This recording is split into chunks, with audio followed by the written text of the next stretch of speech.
आज के इस वीडियो में हम LCM और SCF को डिस्कस करेंगे। LCM का फुल फॉर्म है लीस्ट कॉमन मल्टीपल, इसी को हिंदी में लघुत्तम समापवर्तक बोला जाता है। और SCF का फुल फॉर्म है हाईएस्ट कॉमन फैक्टर, इसी को हिंदी में महत्तम समापवर्तक बोला जाता है। ये वर्कशॉप कैलकुलेशन और साइंस का सेकंड चैप्टर है और ये ना सिर्फ इसी चैप्टर के लिए इम्पॉर्टेंट है, बाकी जो दूसरे चैप्टर्स हैं इसी सब्जेक्ट के, जैसे भिन्न हो गया, अनुपात, समानुपात, प्रतिशत, उसमें भी आपको LCM SCF निकालने की ज़रूरत पड़ती है। तो LCM SCF निकालना बहुत ज़रूरी है। उसके बेसिस पर आप भिन्न के सवाल हल नहीं कर सकते हैं, आप अनुपात, समानुपात, प्रतिशत हल नहीं कर सकते। तो यहाँ पर मैं जो जितनी विधियाँ पॉसिबल हो सकती हैं और जितना सरल तरीके से उसको समझा सकती हूँ वो पूरा प्रयास करूँगी। सबसे पहले हम समझ लेते हैं कि LCM होता क्या है। हम बचपन से पढ़ते आ रहे हैं, लेकिन कई बच्चों को मतलब कॉलेज टाइम में आने के बाद भी दिक्कत जाती है। तो LCM होता क्या है? LCM है लीस्ट कॉमन मल्टीपल। लीस्ट मतलब होता है छोटे से छोटा, कॉमन मतलब उभयनिष्ठ, जो कॉमन, फिर इसके बाद मल्टीपल मतलब गुणक। तो जो संख्याएं दी गई हैं उसमें कॉमन संख्या देखेंगे, लेकिन कॉमन में सबसे छोटी संख्या, और वो उसका गुणक है। गुणक मतलब उसके पहाड़े में आए, सिंपल वर्ड में बोला जाए तो ऐसी छोटी से छोटी संख्या जो दी गई संख्याओं का गुणक भी है, उसमें कॉमन भी है, उसी उभयनिष्ठ को ही कॉमन इंग्लिश में बोला जाता है। तो जो दी गई संख्या है, जैसे मान लीजिए 2 और 3, और उसका LCM निकालने के लिए हमसे बोला जा रहा है, तो यहाँ पर हम देखेंगे कि ऐसी कौन सी संख्या है जो इन दोनों के पहाड़े में कॉमन भी है और सबसे छोटी है, क्योंकि आगे और भी संख्याएं कॉमन में आएंगी। 18 2 के पहाड़े में भी आता है, 3 के पहाड़े में भी आता है, 12 2 के पहाड़े में भी आता है, 3 के में भी आता है। तो हमको कौन सी संख्या लेना है? छोटी से छोटी। तो सबसे छोटी संख्या, पहली संख्या जो कॉमन है इन दोनों में और इन दोनों का गुणक भी है, वो है 6। तो यहाँ पर यही चीज़ LCM है कि जो दो संख्याएं हमको दी गई हैं जिनका हमको LCM निकालना है, उसमें सबसे छोटी संख्या, उसका गुणक भी है और उसमें दोनों में कॉमन भी है, वही उसका LCM है। आगे इसको निकालने के लिए क्या क्या विधियाँ, ये तो मैंने समझाने के लिए आपको पहाड़ा लिख दिया, लेकिन जब आपको संख्याएं, बड़ी संख्याएं मिलेंगी, 2 डिजिट 3 डिजिट, तब आप यहाँ पर इस तरीके से पहाड़ा बनाने में आपको टाइम भी वेस्ट होगा, दिक्कत भी जाएगी। तो उसको निकालने के लिए अलग अलग विधियाँ हैं, उनको हम देख लेते हैं। इसमें 2 विधि दी गई हैं, एक है भाग विधि और दूसरी है गुणनखंड विधि। तो यहाँ पर जैसे एग्जाम्पल के से समझने में हमको आसानी होगी, तो सबसे पहले जो भाग विधि है उसको देख लेते हैं। 2 संख्याएं हैं 12 और 15, और उसका LCM हमको कौन सी विधि से निकालना है? भाग विधि से। ये चीज़ हमने बचपन में भी सीखी है कि 2 संख्याएं हैं, उन संख्याओं को लिख लीजिए और उसमें जिससे जब तक 1 ना आ जाए लास्ट में, तब तक भाग देते रहिए। तो जैसे 12 और 15 दोनों ही 3 से डिविजिबल हैं, दोनों 3 से विभाजित हो सकती हैं। 12 में भाग देंगे 3 से 4 बार जाएगा, 15 में देंगे तो 5 बार जाएगा। आगे 4 और 5, अब 4 को पूरी तरह विभाजित कर सकता है 2, 5 में नहीं जाएगा, 5 एज इट इज़ रहेगा, और 4 में 2 से भाग देंगे 2 बार चला जाएगा। तो आगे आ गया 2 और 5। कॉमा लगा के लिखना ज़रूरी है, बिना कॉमा लगाए लिखने से क्या हो जाएगा, उसका संख्या ही बदल जाएगी, ये 45 हो जाएगा, ये 25 हो जाएगा। तो कॉमा लगाना ज़रूरी है। आगे है 2 और 5, 2 को विभाजित करने के लिए आगे 2 से हमने फिर से एक बार इसमें भाग दे दिया तो 1 आ गया, और 5 एज इट इज़ रहेगा। आगे 5 को 1 बनाने के लिए हमको इससे किस में भाग देना पड़ेगा? 5 से भाग देना पड़ेगा। तो नीचे जब तक 1 1 1 जितनी भी संख्याएं आपको दी जाए, जरूरी नहीं है 2 ही संख्याएं दी जाएं, 2 से ज़्यादा संख्याओं का भी LCM निकालने के लिए बोला जा सकता है। तो हमको उसको कब तक विभाजित करना है? जब तक कि लास्ट में 1 1 1 ना आ जाए। आगे हम क्या करेंगे, जब ये पूरी तरह विभाजित हो जाता है तो यहाँ पर जो संख्याएं हैं जिससे हमने इसको विभाजित किया था, उन सब का आपस में गुणा कर लेंगे, मल्टीप्लाई कर लेंगे। 3 × 2 × 2 × 5, इन सब का जब आपस में मल्टीप्लिकेशन करेंगे तो आएगा आंसर 60। और 60 वह संख्या है जो छोटी से छोटी भी है, इन दोनों का गुणक भी है और इन दोनों में कॉमन भी है। आप देख भी सकते हैं, 12 का पहाड़ा लिखेंगे, 12 एकम 12, 12 दूनी 24, 12 तिया 36, 12 चौको 48, 12 पंजे 60। 15 का पहाड़ा, 15 दूनी 30, 15 तिया 45, 15 चौको 60। तो 60 सबसे पहली कॉमन संख्या है जो इन दोनों का गुणक भी है, सबसे छोटी भी है और इनमें कॉमन भी है। आगे चलते हैं, ये भाग विधि थी। आगे है गुणनखंड विधि। ये थोड़ा सा सिंपल है क्योंकि वहाँ पर टेबल जितना संख्याएं बढ़ जाएंगी तो वो भाग करने का जो प्रोसेस है और ज़्यादा लंबा हो जाएगा 1 1 लाने के लिए। दूसरा तरीका है गुणनखंड, इसको देख लेते हैं। 12 को हम क्या लिख सकते हैं विभाजित करके। 12 को जब हम 2 से भाग देंगे 6 बार जाएगा, 2 से अगेन भाग देंगे 3 बार जाएगा, और 3 से इसमें भाग देंगे तो 1 आ जाएगा। मतलब 2⁻² × 3, 2 की घात 2 गुणा 3। इस तरीके से हम इसको गुणनखंड करके लिख सकते हैं। अगला है 15। 15 को भी हम इसी तरीके से 3 से भाग जाएगा 5 बार, और 5 में 5 से भाग देंगे तो 1 आ जाएगा। तो 15 को लिख सकते हैं 3 गुणा 5, और 12 को लिख सकते हैं 2 की घात 2 गुणा 3। तो यहाँ पर जब हम एलसीएम निकालते हैं ना, तो हम देखते हैं कि इसमें क्या चीज़ कॉमन है। 3 कॉमन आ रहा था तो 3 ले लिया हमने। 3 की घात भी दोनों में 1 ही है, तो उसकी पावर 1 है, इसलिए उसको एज इट इज़ रखेंगे। और क्या क्या आ रहा है, 2 की घात 2 भी है और 5 भी है, उसको भी मल्टीप्लाई कर लीजिए, क्योंकि हमको गुणक निकालना है। तो हमको यहाँ पर जितनी संख्याएं दिख रही है जो कॉमन है उसमें हम अधिकतम घात लेंगे। आगे और एक एग्जाम्पल जैसे मैं बता सकती हूँ, 4 और 8, ठीक है। तो 4 और 8 का अगर एलसीएम गुणनखंड विधि से बोलें तो 4 को हम क्या लिख सकते हैं, 2 की घात 2, 2 का 2 में गुणा कर दो 4 आ जाएगा। 8 को क्या लिख सकते हैं, 2 की घात 3, 2 का 3 बार गुणा कर दो तो क्या आ जाएगा 8। अब इनमें सेम नंबर है, कौन सा वाला पावर लेंगे, ऊपर वाला 2⁻² या 2⁻3। तो यहाँ पर जो इसकी मिनिमम घात है, मिनिमम घात क्या है यहाँ पर, 2 की घात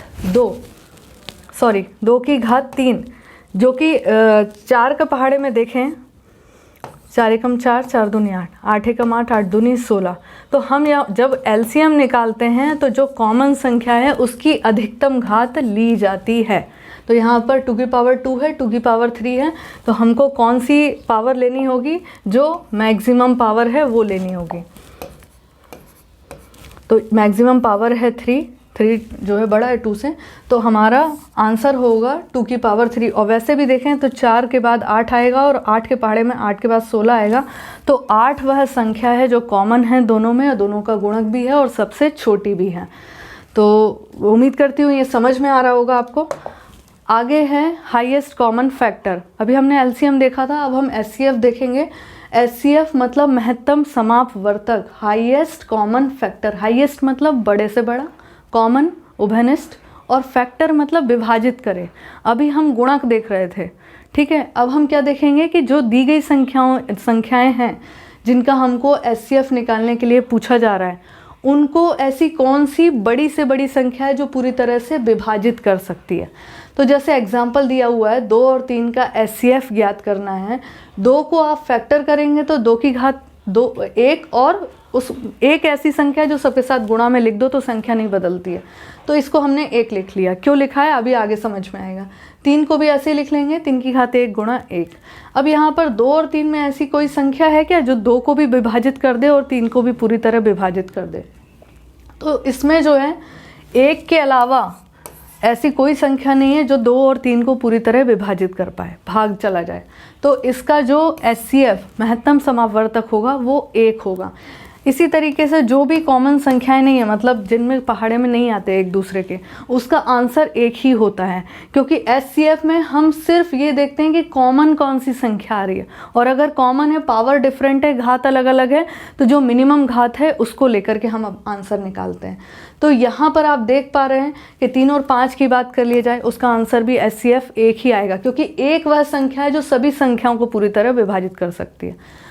इसका जो दूसरा एग्जाम्पल है, जैसे 12 और 15 का आपको एचसीएफ निकालना है, तो 12 को हम लिखेंगे 4 गुणा 3, 4 तिया 12 होता है।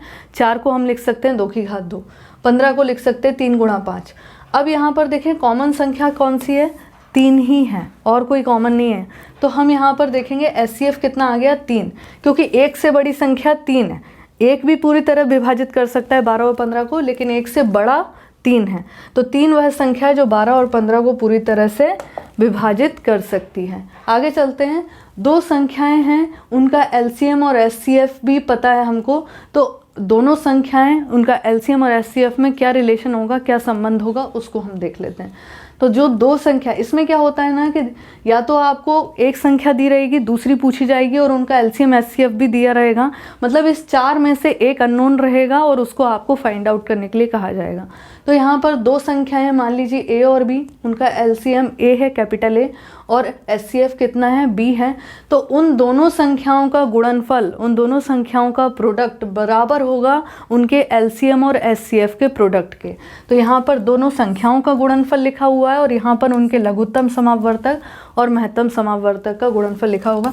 ये रिलेशन भी इम्पॉर्टेंट है, कई बार इससे ऑब्जेक्टिव में क्वेश्चन आ जाते हैं। आगे देखते हैं।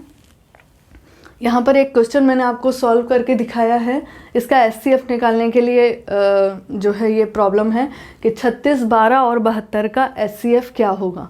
तो 36 को गुणनखंड करके कैसे लिखा जा सकता है, 2 की घात 2 गुणा 3 की घात 2।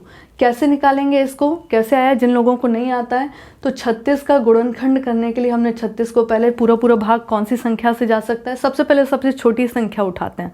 तो 2 से भाग दिया 18 बार गया, 18 में 2 से भाग दिया 9 बार गया, 9 में 3 से भाग दिया 3 बार गया और 3 में फिर 3 से भाग दिया तो 1 बार है। जब तक 1 नहीं आ जाएगा तब तक इसके गुणनखंड करते जाएंगे। तो हम 36 को 2 की घात 2 गुणा 3 की घात 2, मतलब 4 9 चौको 36, तो ये आ गया। 12 को हम क्या लिख सकते हैं, 4 तिया 12 और 4 को हम और तोड़ें तो कितना हो जाएगा, 2 की घात 2। आगे आ जाएगा 72, 72 को भी ऐसे ही हम गुणनखंड करके निकालेंगे तो 2 की घात 3 गुणा 3 की घात 2। तो यहाँ पर जब हम देखेंगे एचसीएफ, अब हम देखेंगे कि यहाँ पर जो है 2 और 3 दोनों संख्याएं हैं जो सभी में कॉमन है। तो यहाँ पर जब एचसीएफ निकालते हैं तो मैंने आपको बताया कि सबसे मिनिमम घात ली जाती है संख्याओं की। 2 कॉमन है लेकिन यहाँ पर 2 घात है 2 है और यहाँ पर 3 है, तो मिनिमम घात लेंगे तो 2 की घात 2 यहाँ पर हम इसमें लेंगे। अगेन मल्टीप्लाई करेंगे। अब यहाँ पर 3 दिया हुआ है, 3 की मिनिमम घात, अगर कुछ नहीं लिखा है मतलब 1 है उसकी पावर, 1 है घात, तो 3 की घात 1।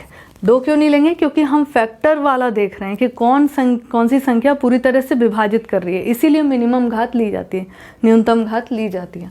तो यहाँ पर जो है 2 कॉमन था लेकिन उसकी न्यूनतम घात थी 2 और 3 भी कॉमन था लेकिन 3 की न्यूनतम घात थी 1।